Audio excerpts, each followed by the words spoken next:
বাসা থেকে 2টা মোটরসাইকেল চুরি হয়ে যায়।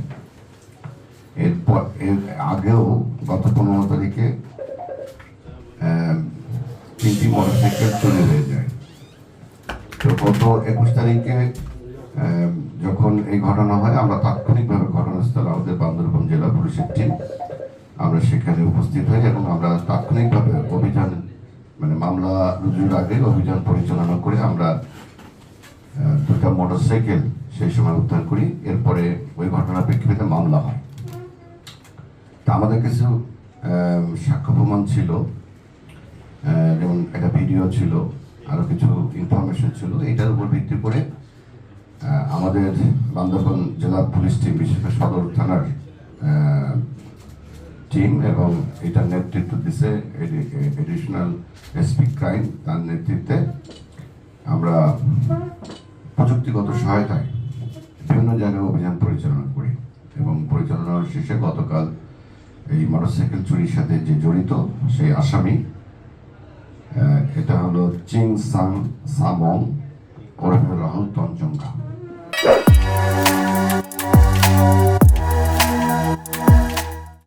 তাকে আমরা গ্রেপ্তার করি এবং তার নিকট হতে এই ঘটনার সময় ব্যবহৃত যে মোবাইল সিম আমরা এটা উদ্ধার করি এবং তার দেওয়া প্রাথমিক জিজ্ঞাসাবাদে সে জানায় যে গত 21 তারিখে যে ঘটনা ছিল সে এটার সাথে প্রত্যক্ষভাবে জড়িত। আর এর আগে যে 15 তারিখে যে চুরি হয়েছে সেটার 3টা মোটরসাইকেলের বিষয়, সেটাও সে বলছে যে সে এটা করেছে। প্রাথমিকভাবে সে তার এই ঘটনার সাথে সে জড়িত মর্মে জানায় এবং তার স্থায়ী ঠিকানা হলো রোয়াঞ্চড়ি, কিন্তু বর্তমান সে ঠিকানাটা সেটা আমরা পেয়েছি, সে হলো দোবাছড়ি, এটা হলো ই থানাতে, চন্দনের রাঙ্গুনিয়া এবং পাশার বর্ডার।